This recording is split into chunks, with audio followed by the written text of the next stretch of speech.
Friends, आज हम बात कर रहे हैं यस बैंक की।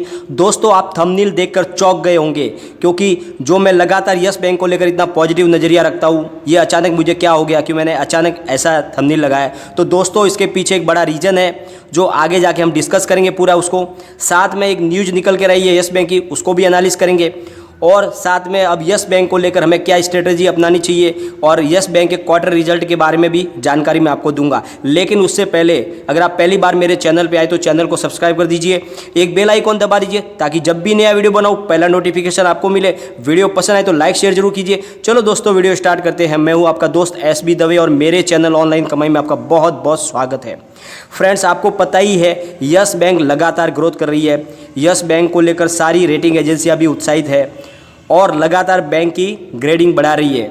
बैंक का डिपॉजिट भी लगातार बढ़ रहा है। बैंक पूरी तरह से डिजिटल प्लेटफॉर्म पर आ गई है। बिना किसी बैंक की ब्रांच में गए आप ऑनलाइन ही बैंक का अकाउंट खोल सकते हैं। बैंक लगातार अपने बिजनेस को बढ़ा रही है। आज की तारीख में सबसे ज़्यादा प्रॉफिट मेकिंग बिजनेस इंश्योरेंस का है, तो बैंक ने उसको भी अपनी शुरुआत कर दी है।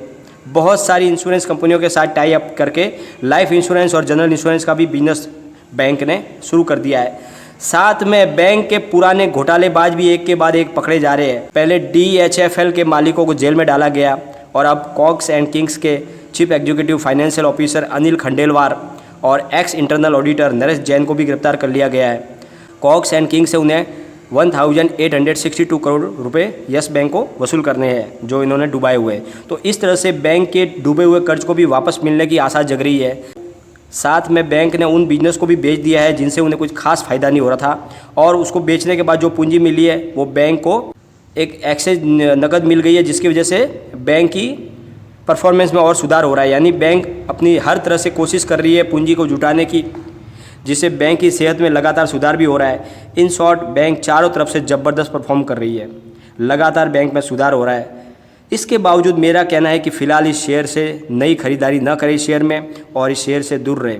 तो इसका क्या रीज़न है जिसको मैं आगे डिटेल से आपको पूरा समझाऊंगा। लेकिन उससे पहले ज़रा शेयर की करंट पोजीशन आज चेक कर लेते हैं हम। दोस्तों, यस बैंक का स्टॉक 12.90 पर ओपन हुआ, फिर वहाँ से नीचे गिरावट में चला गया और लो में जाते हुए 12.70 तक गया, और अभी दोपहर के 2 बजे ट्रेडिंग शुरू है।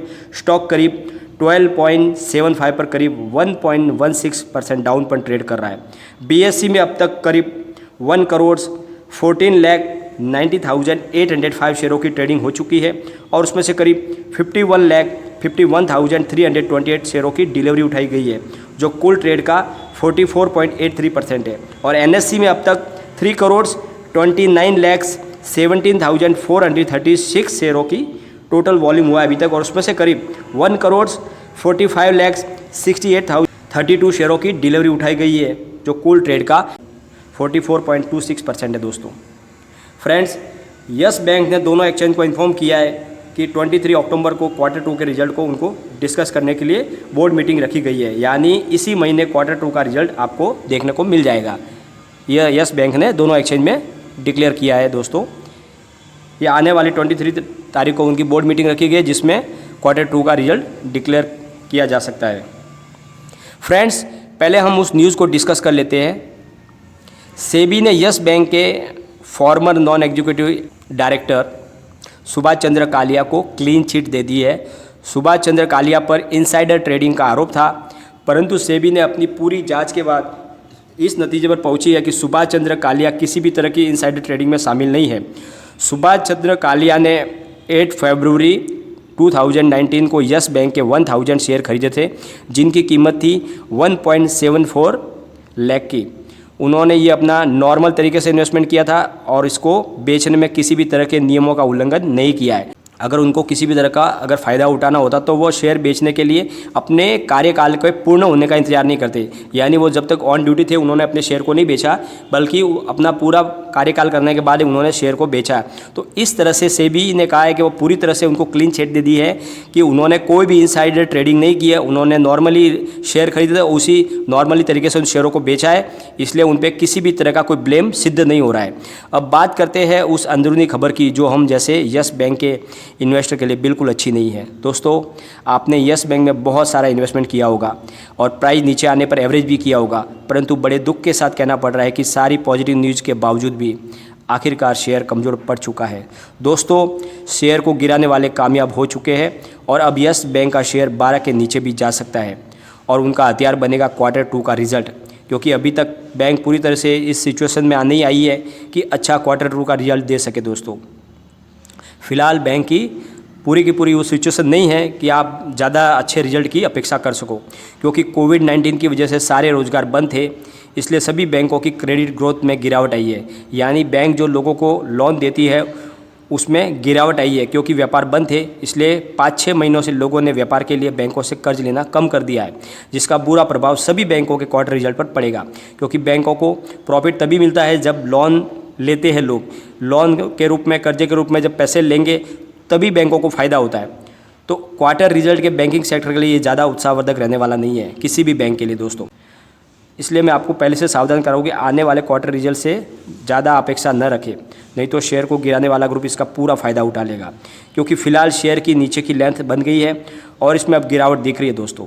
इसलिए फ़िलहाल आप इसमें कोई भी नई पोजीशन न बनाएं, ना ही इसमें एवरेज करने की कोशिश करें, क्योंकि अब ये 12 के अंदर भी जा सकता है। अगर आपको निचले भाव में खरीदारी करनी भी हो तो Q2 के रिजल्ट के डिक्लेयर होने के बाद ही करें। मुझे दुख है कि मैंने आपको एक निगेटिव न्यूज़ दी है, परंतु सिर्फ दिलासा देने से काम नहीं चलता है दोस्तों। सच भले कड़वा हो, परंतु उसे सच को आपको पता होना ही चाहिए।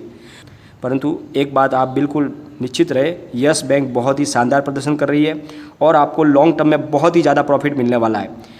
आज भले ही ये शेयर एक बार 11 या 10 तक भी चला जाए, परंतु आने वाले वक्त में यह एक मल्टी बैगर स्टॉक बनेगा और 100% बनेगा और आपको बहुत अच्छा प्रॉफिट दिलाएगा। बस आज की सिचुएशन में यह आपको बिल्कुल पैनिक नहीं होना है, क्योंकि फ़िलहाल इसमें आपको अभी गिरावट दिखेगी, लेकिन आपको अपना लॉन्ग टर्म का नज़रिया रखना है और हिम्मत को मजबूत रखना है। हिम्मत के साथ आपको खड़े रहना है। आप कोई भी गलत डिसीजन न लें और इसको लॉस बुक करके तो बिल्कुल न बेचे। ये रियल में एक मल्टी बैगर स्टॉक है जो आने वाले समय में आपको दिखाई देगा। लेकिन दोस्तों, फ़िलहाल इसको समय दो। अभी आप इसको 1-2 क्वार्टर रिजल्ट में इसका आप कोई भी इसका आकलन नहीं कर पाओगे, क्योंकि बिल्कुल नीचे से इसने शुरुआत की है। आने वाले समय में आपको फ़ायदा ज़रूर होगा, लेकिन फ़िलहाल आप इस चक्कर में न पड़े और अगर गिरावट भी हो तो उसमें आपको घबराने की ज़रूरत नहीं है। ये आगे आपको प्रॉफिट 100% देगा दोस्तों।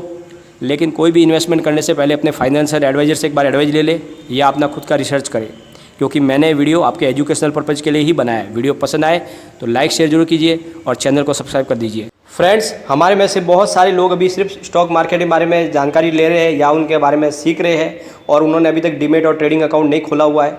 तो अगर आपको डीमैट और ट्रेडिंग अकाउंट खोलना है तो आप मेरी डिस्क्रिप्शन में जो लिंक दी गई है वहाँ पे जाके क्लिक करके सारी जानकारी ले सकते हैं। एलिस ब्लू के बारे में मैंने वहाँ पे जानकारी दी है। आपको बिल्कुल 0 चार्ज में, यानी फ्री ऑफ कॉस्ट में आपको दोस्तों वहाँ पे अकाउंट डीमैट और ट्रेडिंग खुल जाएगा और आप वहाँ पे अच्छे तरीके से अपना ट्रेडिंग कामकाज कर सकते हैं। और उसकी जो भी जानकारी है वहाँ पे जाके आप लिंक पे जाके एक बार चेक कर ले, उसके बाद में आप अपना अकाउंट खोलें। थैंक यू दोस्तों।